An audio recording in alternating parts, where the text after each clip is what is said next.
दोस्तों, हमारे नए नए वीडियो गीत देखने के लिए हमारे YouTube चैनल को सब्सक्राइब करें और न्यू अप टू डेट्स जानने के लिए बेल आइकन को क्लिक करें।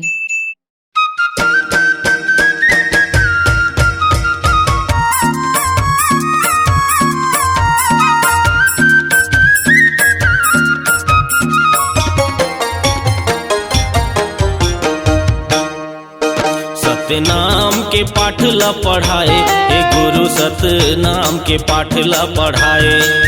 श्रद्धा भक्ति के फेविकोल चिपकाए, ए गुरु सतनाम के पाठ ला पढ़ाए। करते भरोसा सतनाम के जिन हर, करते भरोसा सतनाम के जिन हर, जिंदगी भर धोखा नहीं खाए खाए खाए खाए खाए। सतनाम के पाठ ला पढ़ाए, ए साहिब सतनाम के पाठ ला पढ़ाए। श्रद्धा भक्ति के फेविकोल चिपकाए, ए गुरु सतनाम के पाठ ला पढ़ाए।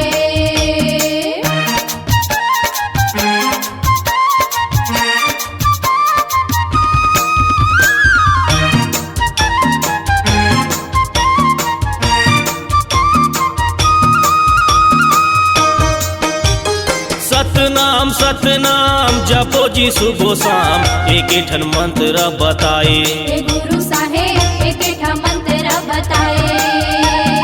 एती ओती चारों कोती भारत देश माँ, ज्ञान के गंगा ला बहाए। ए गुरु बाबा ज्ञान के गंगा ला बहाए।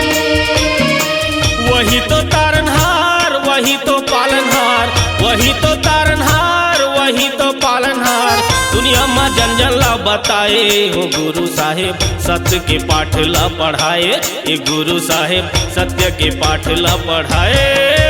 सतनाम के पाठ ला पढ़ाए, ए साहिब सतनाम के पाठ ला पढ़ाए। श्रद्धा भक्ति के फेविकोल चिपकाए, ए गुरु सतनाम के पाठ ला पढ़ाए।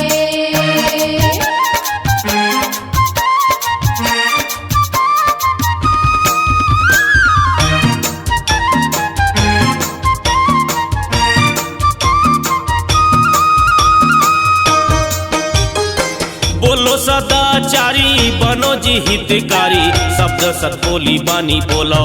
ए संतो जान सत्य सद्बोली बानी बोलो। जीवन आधार है सत्य नाम सार है, घट घट सत्य नाम बोलो। ए संतो जान घट घट सत्य नाम बोलो। सत्पुरुष मिल जाही ध्यान लगा ले, सत्पुरुष मिल जाही ध्यान लगा ले, जिंदगी के मुक्ति बताए। हो गुरु साहेब सत्य के पाठ ला पढ़ाए, ये गुरु साहेब सत्य के पाठ ला पढ़ाए।